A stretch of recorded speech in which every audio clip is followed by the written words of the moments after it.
elegy for the few true believers in the U.S.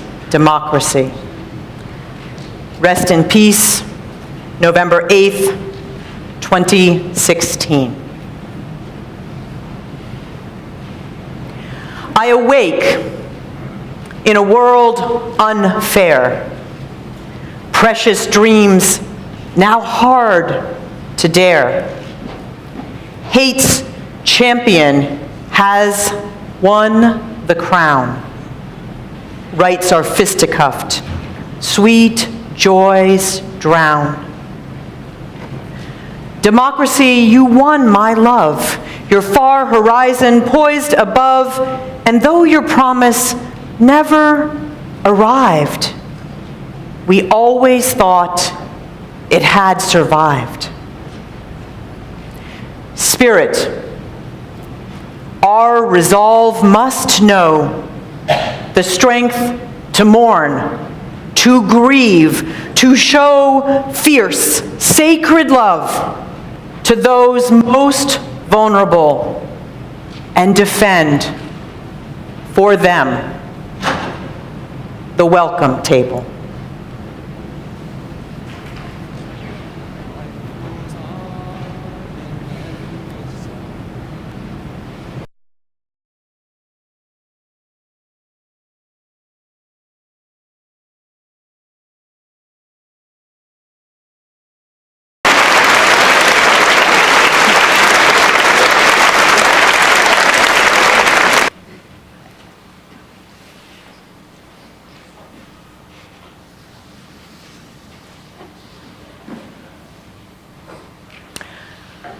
Around our nation this week, today, this morning, there are people standing where I stand, hoping to have something to say that will bring hope and galvanize to action. And because I am privileged to know many people of many different denominations and across our denomination, I know what a struggle it has been for people to try to find the words. But here's what we know. There are no magic words. And I did not struggle to know what to say. I struggled to see if I would have the courage to say it. Because I fear that I have been preparing for this sermon all my life. I chose the title for this sermon in August because it was clear to me that whoever won last week's election, we would have to face as a nation that something is very wrong, very, very wrong with our democracy. Just the legitimized candidacy of a man so identified with the rhetoric of hate decided that for us. What it meant is that this election was about something more than partisan politics. And when I was thinking about that, from that difficult summer that we had, what sounded in my head was that stark version of the song in Pete Seeger's unaccompanied voice, though we are all grateful for the version of hope that our choir gave us. The song to me seemed to embody what we knew, which was that today, no matter what happened, we would have to be singing a complicated chord, and the question was only which notes would be sounding the loudest. There has been a great threat lurking among us, and I know that those who have personally experienced the divisive power of hate know that that is a powerful force, and it spreads like wildfire when it is loosed. And I know very specifically that hate does not show up in the full daylight spectrum of polls, but it will in the shadow of the pen on the ballot. And we all know that hate kills bodies and spirits. So as we gather here today, we do so as people wise with mourning. We are so much wiser than we were that August day when this song that walks the ground between mourning and hope was echoing in my head. We are wiser than we were last Sunday when someone patted me on the hand after service and said of the plans to hold a vigil on Sunday night and then to keep our sanctuary open from 8 a.m. to 8 p.m. as a place of sanctuary on Tuesday. Hey, don't worry, it'll be okay. This is America. He will never be elected.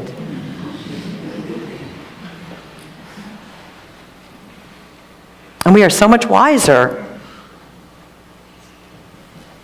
knowing that we know so little, that we have so much we need to learn about the complicated factors that made it possible to take this journey through this election to transform the imperfect United States into the unacceptable bully nation.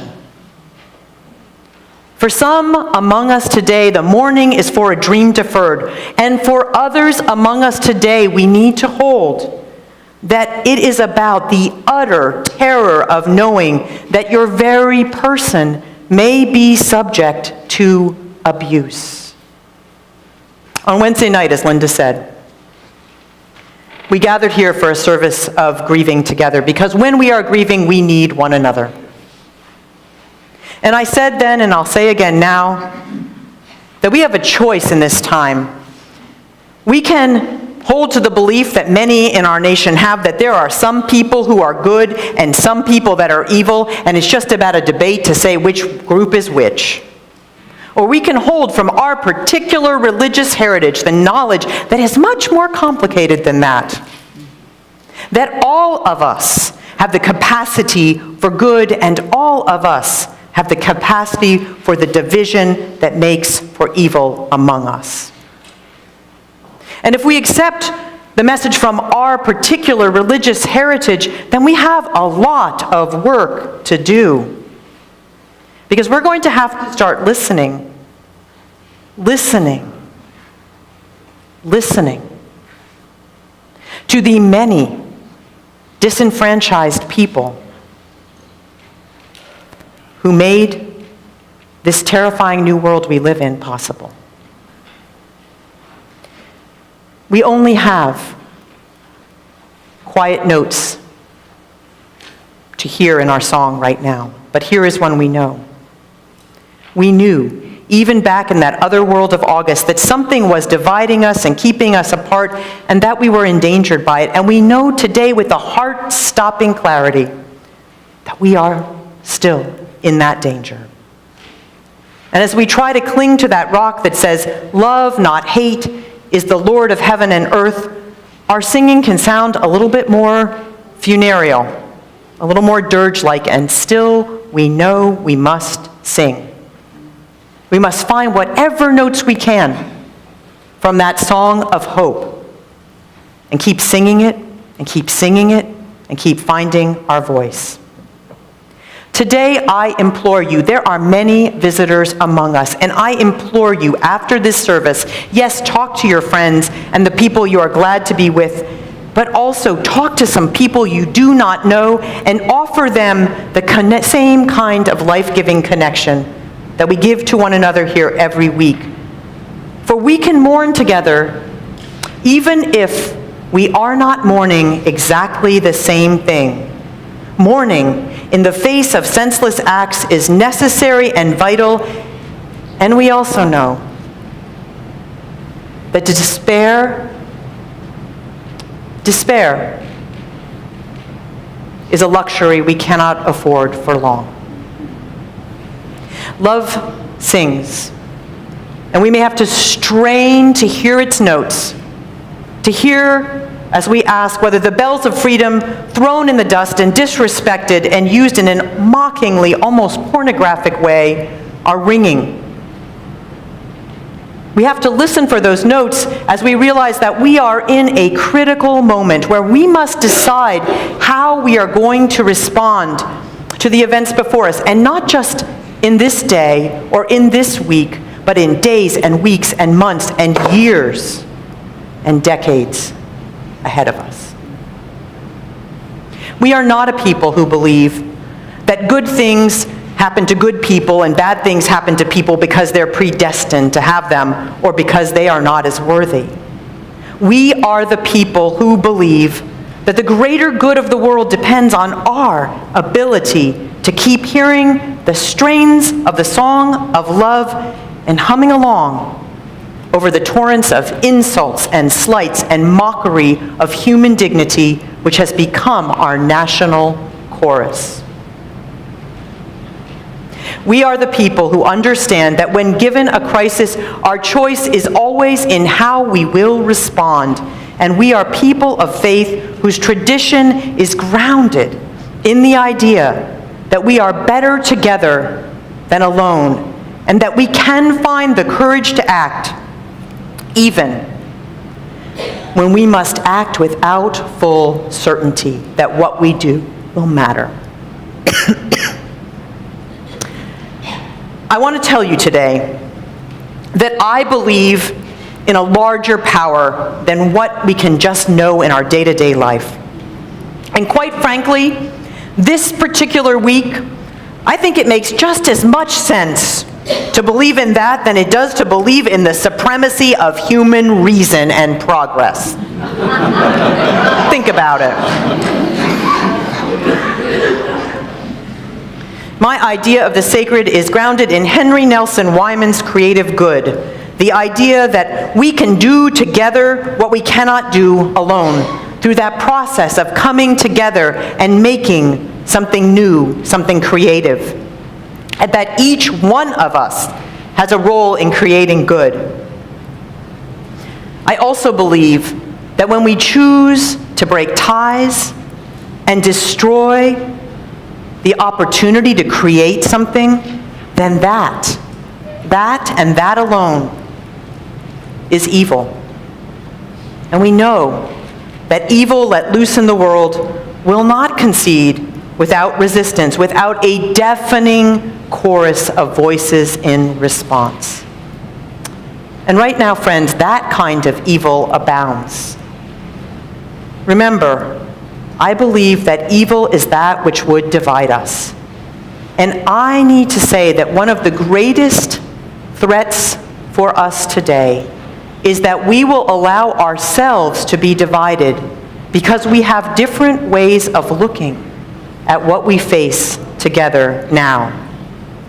We need to listen with the intent to learn, to people we have never listened to before, and among ourselves because we are not all telling the same single story. We need to listen and talk with our children and youth and the young adults we love because they are afraid and justifiably angry. We need to listen to one another because we do not have the same experience of this election and the tide of hate it rode in on. Evil is here among us if we look for easy answers or feel-good gestures, or if we take the faint, dying strains of the song of love and we use them for a cheap commercial about our own virtue. Now, some among us have had to strain to hear those faint notes from that song of love for much longer. They're actually very trained in how to do this. And for me last night, I realized this when I tried to walk into a restaurant with a friend, one that I had visited many times, but I was overwhelmed by a feeling of fear, which I hadn't felt in a long time. It harkens back to my childhood when I knew that there were those who would feel free to mock or shove or hurt me because I was Japanese American and that war where we fought against Japan was just around somebody's corner of their memory. The panic which overwhelmed me last night and which is overwhelming others in much more immediate ways, is real. It's the bone-bred trauma that knows that they can nail a sign to a post and plaster it on the window of shops and take away your rights in a matter of a few days.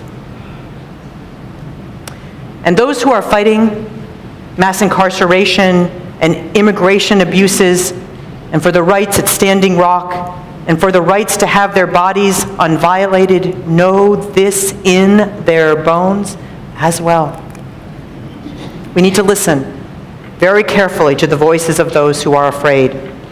November 8th was agony. If you are a woman, and especially if you are a woman who was the victim of an act of toxic masculinity. And November 9th was heartbreaking. If you are of African descent and you saw those pictures of the shiny KKK hoods in real time on your Facebook, in your newspaper. And November 10th was terrifying. If you are Muslim or transgender, targeted and mocked, or a disabled person who will maybe not have the health care you need to live without Obamacare. That is true, I agree. It's a prophetic voice back there. And November 11th was paralyzing. If you are in a same-sex marriage and are hearing of a presidential transition team, members of whom may believe in conversion therapy, or if you are an immigrant and know that the architect of the infamous Arizona SB 1070, a law that a record number of us went out to protest only a few years ago, could also be among those ranks. So today, on November 12th, we have to pledge to listen and learn to those among us who know that there are, in fact, real reasons to fear, and to those whose deep pain and fear is causing these evil divisions. There are notes in that song of love, and they're found in small acts right now, baby steps of allyship. We need to be willing to let people know on a daily basis that we are with them while we struggle to figure out what the larger systemic answers are that we do not know today. At the end of the service, you're going to be given the opportunity to take a safety pin. And it's a symbol which was borrowed from Great Britain, where safety pins were worn to show support for immigrants after the Brexit vote. And in the last few days, people have been asked to wear safety pins to show that we are willing to be part of creating safety for those most at risk in today's bully nation. Let us be clear. This is not just a gesture. It means that we will be willing to put ourselves on the line to defend someone who is threatened. And I have here a piece of paper you will be getting with your safety pin. Because wearing this does not mean it's an easy act. It means it's a commitment. It means not taking over someone and protecting them in a way that they do not want, but being truly aware and awoke to what is needed. And because I know we are literal, it does not mean wearing the paper here. This is simply to show you how important it is to make the commitment. What it does mean is showing up next Sunday night at 5 o'clock at Todos Santos Park when we help host the Transgender Day of Remembrance at the request of the Rainbow Center, whose staff is too brokenhearted right now to do it themselves. It means raising our voices to sound the song of love, even though we might be at risk of doing it on the subway, in the bus, in our offices, wherever we need to do it.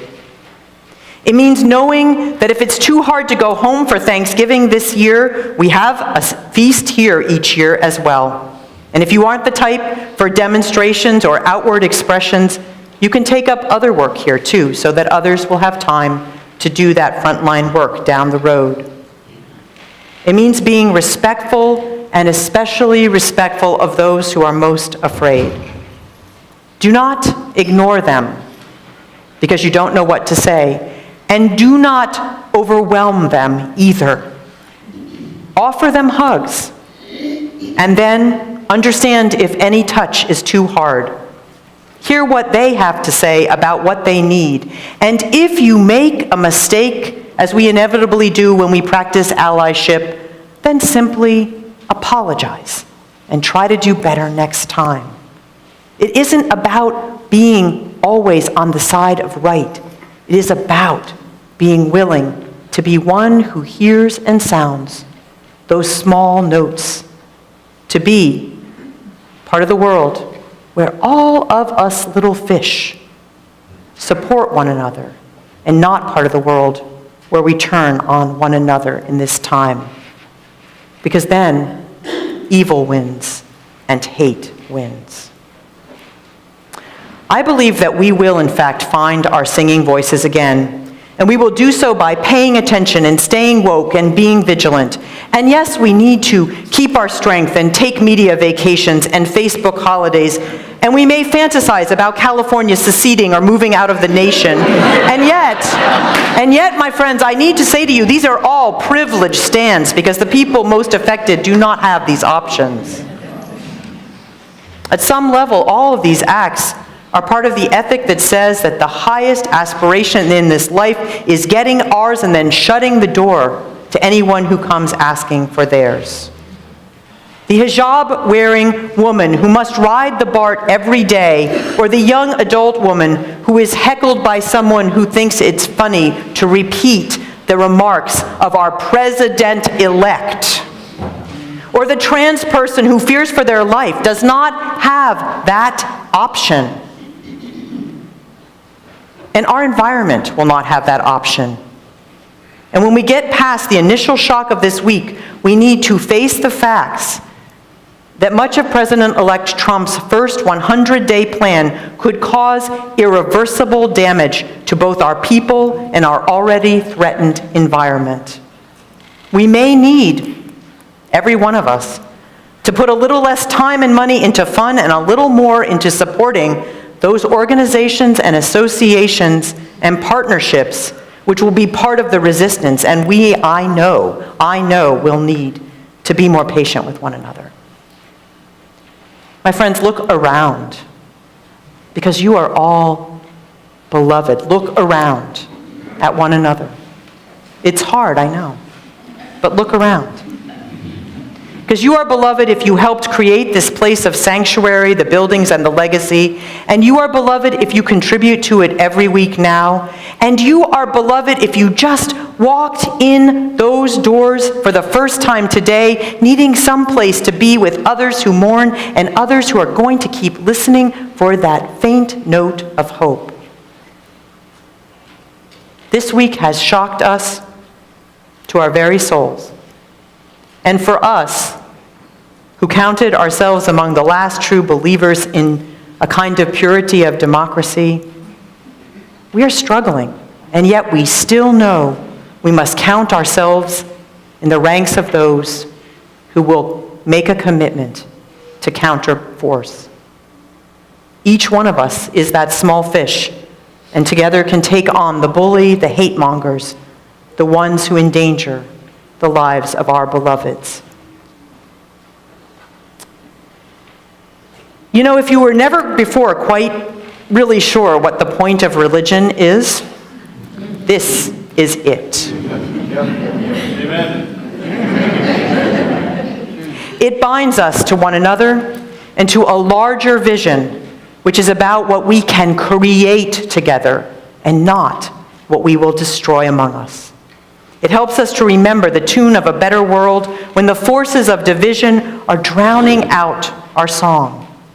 We're straining to hear those notes today. We're struggling to find our voices, but every connection, every decision to keep showing up is a note. Every choice to be part of contributing to that which creates connection and not division is a note.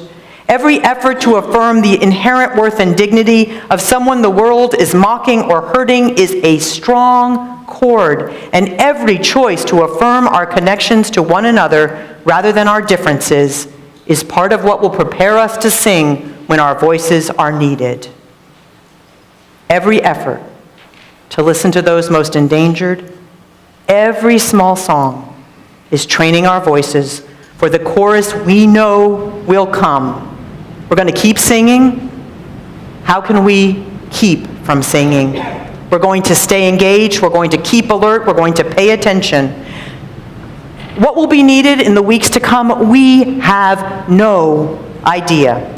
We have no idea. But still, we must prepare. So in sum, here is my conclusion.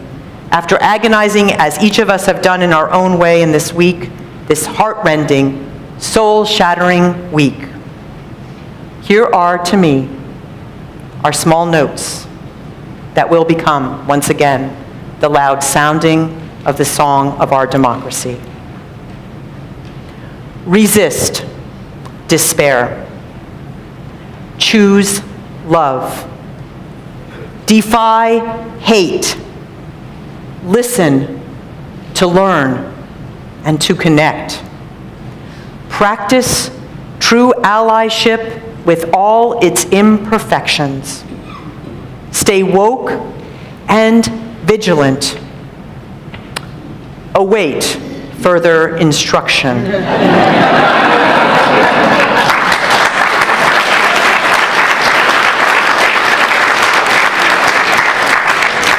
With whatever is holy and sacred to you, make every day a day of faithfulness. Bring your faith into the world so that the saving message, that the song of love and the song of unity will still sing. Because I know with certainty that we will be the ones to make it so.